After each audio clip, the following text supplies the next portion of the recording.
Os acontecimentos atuais aqui no Brasil, eles nos levam a considerar de modo mais aprofundado o que se passa com o povo, o que se passa com o público.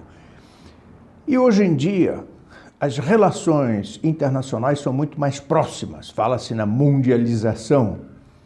Bem, pensando no Brasil, evidentemente nós somos levados a pensar nos outros países, aquilo que teve origem nos outros países, o que acontece em outros continentes reflete-se no Brasil, e assim, para melhor compreender um aspecto dos acontecimentos aqui no Brasil, desta reação conservadora, o estudo da Revolução Francesa é muito apropriado. Eu falo em estudo, seria exagerado considerar um estudo. São considerações a propósito desse acontecimento chave na história do mundo. Nos últimos 200 anos, nós estamos exatamente em 2019, nós estamos a 230 anos da Revolução Francesa. Ora, o que é um acontecimento chave? O acontecimento chave é aquele que abre a porta que dá para corredores diversos do acontecer humano e que explicam uma situação, que explicam as condições em que se encontra um país. Revolução Francesa, esse nome ficou. Revolução, diz bem, é uma explosão violenta. E assim foi a Revolução Francesa.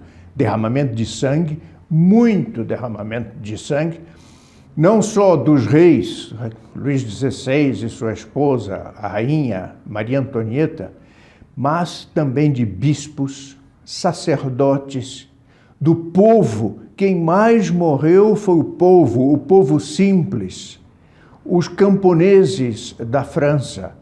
Precisamente porque, e aqui eu lanço a primeira ideia, a Revolução Francesa foi um movimento profundamente anticristão, profundamente anticatólico. E este povinho, os camponeses, aqueles que nas cidades eram sapateiros, empregados domésticos, carpinteiros, etc., estes conservaram a fé de um modo muito vivo. E a Revolução Francesa não podia admitir que eles continuassem a existir. Era preciso exterminá-los. Eles não tinham a ilusão de exterminar todos, mas era preciso, matando muitos, como eles mataram milhões, amedrontar o resto, de tal modo que eles não permanecessem com as suas ideias, que eles abandonassem a fé. Houve leis proibindo a prática religiosa. E a prática religiosa na França era unicamente a prática religiosa católica. A revolução, portanto, violenta, tendo derrubado a monarquia, estabeleceu uma nova ordem, se é que podemos falar de ordem, uma nova ordem social oposta, violentamente oposta àquela que durante 1 século e meio tinha prevalecido na França e feita da França um país líder no Ocidente. Todos não conhecem, não é novidade, as excelências da arte francesa, da culinária francesa, a moda de França, as canções, os compositores, todos esses foram frutos dessas instituições inspiradas pela Igreja Católica e que deram um fruto que deixou o mundo admirado, cheio de admiração pela a monarquia francesa, pelo povo francês. O povo não se distinguia da monarquia. Uma nova ordem social e política. Por exemplo, que é uma nova ordem? A ordem monárquica, a ordem anterior, era baseada na família. A família é uma instituição. A Revolução Francesa introduziu o divórcio. Sabe-se que, não podendo ainda estabelecer a lei do aborto, os revolucionários franceses mais ativos praticavam o aborto. Eles chegavam ao incesto, porque eles queriam uma negação total da ordem católica estabelecida na sociedade francesa. A escola, o ensino era monopólio da Igreja Católica e com toda justiça. É preciso formar as consciências, ainda crianças, jovens, preparando-os para enfrentar as vicissitudes da vida em família, da vida como um participante, um construtor do seu povo, no caso da grandeza de França. Essa nova ordenação, quer dizer, vinda da Revolução Francesa, negava a ordem estabelecida na França, como eu disse, milenar, que se estabeleceu, começou a se desenvolver no ano 496, com a conversão do primeiro rei de França, Clovis. Essa conversão foi programada pelos grandes apóstolos que agiam na França, os grandes bispos, os grandes sacerdotes, e em particular a sua conversão foi feita. Só Deus faz uma conversão, mas ela foi preparada. A ação se deveu a São Remígio, que vendo em Clovis, bárbaro ainda, pagão, um homem que poderia se converter, um homem com boas inclinações, fez com que ele se casasse com uma cristã, com uma católica, que mais tarde foi canonizada Santa Clotilde.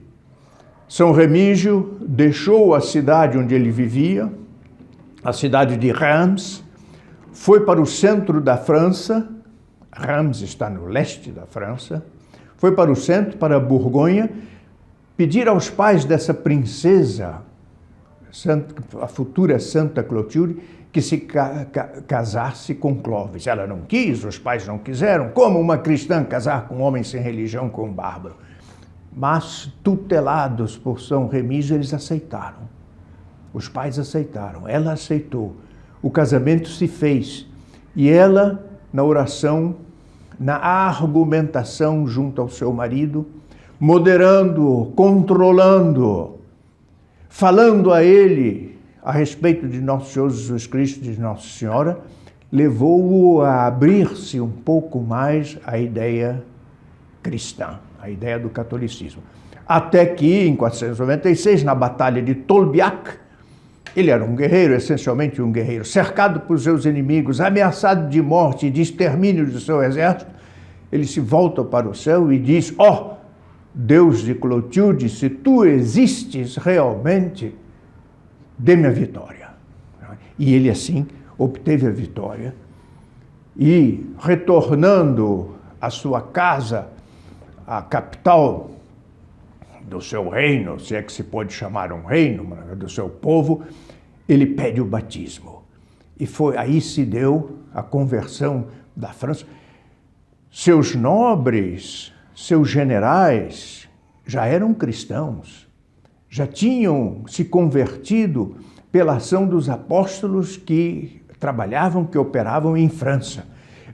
De tal modo que foi um júbilo enorme a conversão de Clovis. E a aceitação subsequente do ensino da Santa Igreja, da influência da Santa Igreja, faz com que a França deixe a barbárie e comece a fundar esta maravilha que se chama a civilização cristã. Porque a Igreja Católica, ela sempre inspira, funda, orienta e aperfeiçoa a civilização cristã. O que é a civilização? É a vida civil. Civilização vem de civil. Quer dizer, o comportamento do homem em sociedade. Eu acabei de citar duas características da civilização, de uma civilização: a família e a escola. Estas eram inspiradas pela Santa Igreja. Ora, pouco após a conversão de Clovis, se dão as invasões. Ele era bárbaro, outros bárbaros invadem a Europa. Mais tarde ainda, um século depois, os muçulmanos arrasam, liquidam o que havia ainda de restos do Império Romano. Acabam com as estradas, com as cidades, com as fortalezas, com todo o serviço que uma cidade necessita, como a água, até as casas. Arrasavam os cemitérios, as lojas, não existia o comércio. E cada família, nesse sistema de destruição, a família se regrupa em pequenos grupos, isolados. Não havia estradas. E então, nessa dificuldade, atacados, surgiram os primeiros líderes, os primeiros chefes de família que mais tarde se transformaram na nobreza. Foram nobres. A propaganda da Revolução Francesa dizia que eles eram nobres porque disseram, um dizia eu sou barão, o outro dizia eu sou conde, e quem não me obedecer será punido absolutamente. Eles nasceram do chão do sofrimento e da morte, defendendo o seu povo, não. Aquela pequena porção de gente, aquele pequeno número de bolsões de população que sobreviviam, refugiados nas montanhas, refugiados atrás de uma fortaleza que eles construíam aos poucos, não? E que um homem de visão era capaz de guiá-los. Esse homem de visão era o chefe, aquele que conseguia discernir quais eram os mais bravos, quais eram os mais inteligentes, quais eram os mais operativos. Ele que sabia fazer a paz sem prejuízo dos seus, que sabia declarar a guerra e, no momento adequado, e obter os frutos da vitória. O chefe incapaz não sabe obter os frutos da vitória. E ele perde a guerra depois de ter ganhado as batalhas. Isso é comum na história, até na história contemporânea. Eu não darei exemplos para não alongar muito. Ora, tudo começou com a família. A família, pai, mãe e filho, é a grande instituição que formou o Ocidente, que formou a Europa e depois a América do Norte, América Central, América do Sul. Tudo começou aí sob o influxo da Santa Igreja. Bom, a França era um exemplo disto. Daí, ser a monarquia francesa aquela que mais brilhou ao longo dos séculos. Família e religião. Família e as ordens religiosas. As ordens religiosas dirigindo as famílias, secundando as famílias nos seus esforços. Foi isso que fizeram os grandes beneditinos, sediados na grande abadia de Cluny, no centro da França. Eles desenvolviam a ciência da vida. Eles rezavam, cantavam o ofício, não há dúvida, celebravam as missas, organizavam as procissões, mas desenvolveram os métodos de irrigação, desenvolveram os adubos para aumentar a produção, desenvolveram as ligas metálicas para que tivessem bons arados e bons instrumentos para a produção agrícola. Não só isso, para que tivessem boas espadas e lances, porque a Europa era um país ocupado pelos godos, pelos visigodos, pelos muçulmanos, pelos normandos, que chegaram até Paris com seus barcos, vindo pelo rio, chegaram até Paris, nessa mesma época em que Clovis se convertia, em 496. E Paris foi salvo, não por Clovis, porque ele estava a leste, e Paris é o norte da França, foi salvo por uma mulher, por uma santa, que lá rezava e orientava até mesmo os soldados como uma precursora, a bem dizer, de Santa Joana d'Arc. Essa santa é Santa Geneviève, em francês, Genoveva. Santa Genoveva, a padroeira de Paris, porque ela salvou Paris da invasão dos bárbaros. Ora, com o arado e com a espada nas mãos, com o olhar na igreja, para o interior da igreja, e o outro dirigido à sua família. Este reino de França, que era ainda, o reino de França era muito pequeno. Havia a Borgonha, havia a Bretanha, havia o Franco Condado, mas o reino de França, pela fé, pelo entusiasmo, foi se desenvolvendo. Fundou as grandes universidades. Nas universidades se desenvolveram as ciências dos monges, a medicina. Tudo isso que nós temos nasceu dentro dos conventos. E os sacerdotes e os monges ensinando as famílias a como operar, a como fazer. Desenvolveram a música, desenvolveram a literatura, mas com uma finalidade, que é a finalidade da salvação das almas. A estruturação da sociedade, da civilização cristã, dada pela igreja, tem em vista não a riqueza, como hoje é a concepção, não a constituição dos bancos, como hoje é a concepção que se tem, ou a produção em massa, como hoje é a concepção, mas a salvação das almas. Segundo o princípio de Santo Inácio, o que vale viver bem aqui 50, 60, hoje se vive muito mais, e depois eternamente ser condenado, porque durante a sua vida não cumpriu com a lei de Deus. Então, essa estruturação da sociedade, família, escolas, universidades, exército, cujas armas eram bentas pela Santa Igreja e pelos monges, assistidas pelos cardeais, tinha em vista a salvação das almas.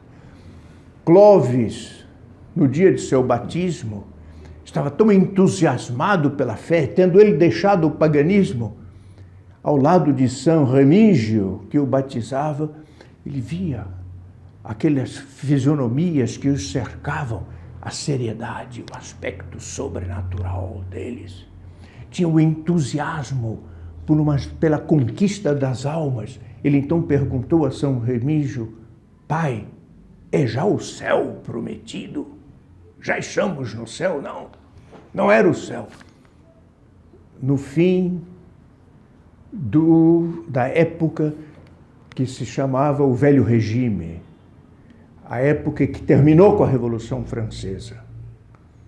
Em francês, talvez usemos as palavras tão semelhantes ao português, Ancien Régime, de tal modo era brilhante e desenvolvida a sociedade francesa, que cada um daqueles habitantes, visitando os palácios ou navegando nos barcos magníficos, vendo as pinturas que eram feitas e as músicas que eram compostas, os desfiles militares que se davam nas capitais europeias, eles também podiam perguntar: ó meu Pai, é já o céu.